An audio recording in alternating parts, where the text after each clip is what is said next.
So, ladies and gentlemen, you cannot even see me. Now, you can see me. So, unfortunately, this is where we will have to talk this time. How are you?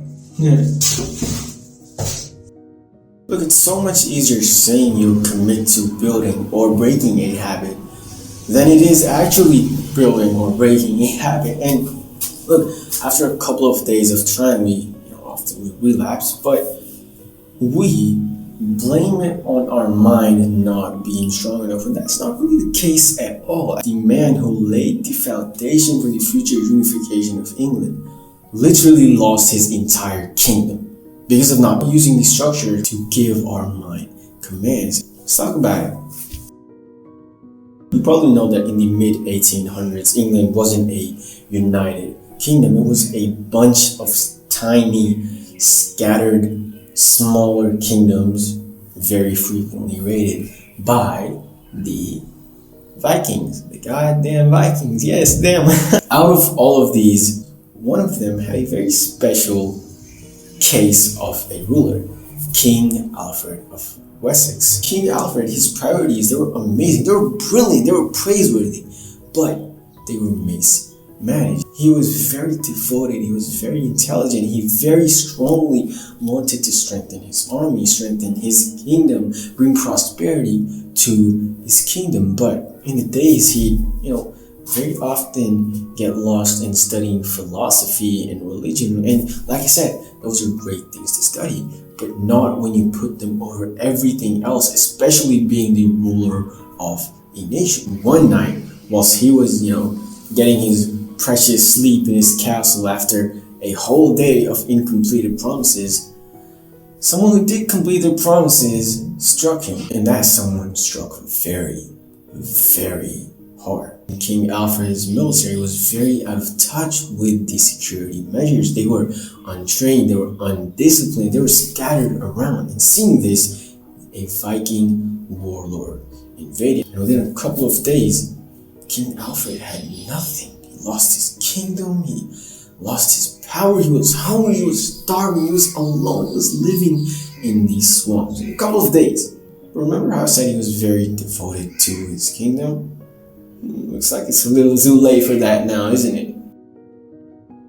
Look, then came his redemption. Boy, was it picture perfect. It said that he revised, "If I cannot rule myself, I cannot rule my kingdom." That in and of itself, it's a beautiful quote. How he approached this was very unique, especially for his time, because remember, this is in the mid-800s, okay? He vowed to fix his approach towards his habits. What he did is, imagine one of those white cylindrical table candles. He took something like that and he marked it with lines across the whole thing, and each section had its own labeled tasks. He would wake up and start the candle, and every single section, like I said, it had very specific tasks.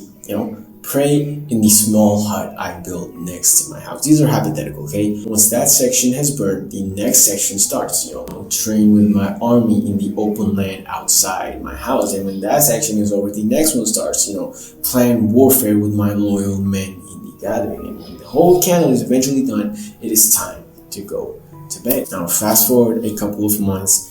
He's built a very strong, very disciplined army, and now he's going to take back what the Vikings took from him. And this is how the Battle of Edington took place.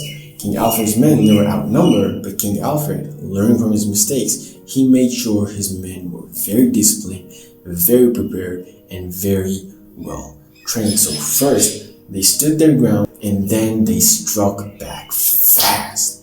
And under this sudden immense pressure, the Vikings broke. The Vikings were defeated in the war. They ran back, they fled to a little fort. And now King Alfred wanted his revenge, so he cut off all the supplies to that fort. So just how those Vikings made him starve, he is now making them starve.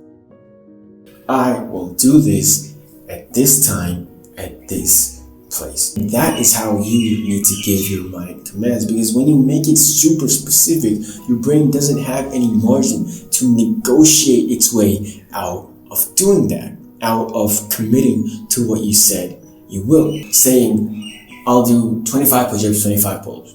That will not work nearly as well as saying, I'll do 25 push-ups and 25 pull-ups near the tree in my backyard at 6:45 p.m.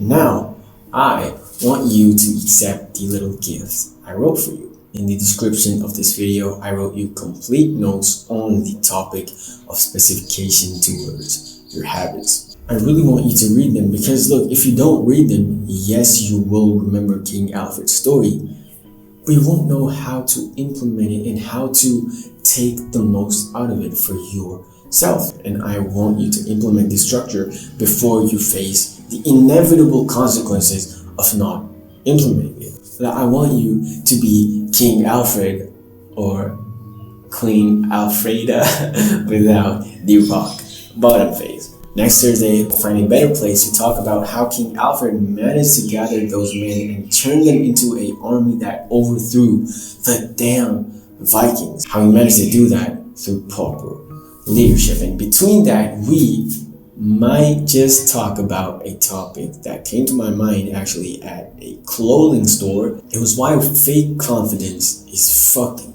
bullshit.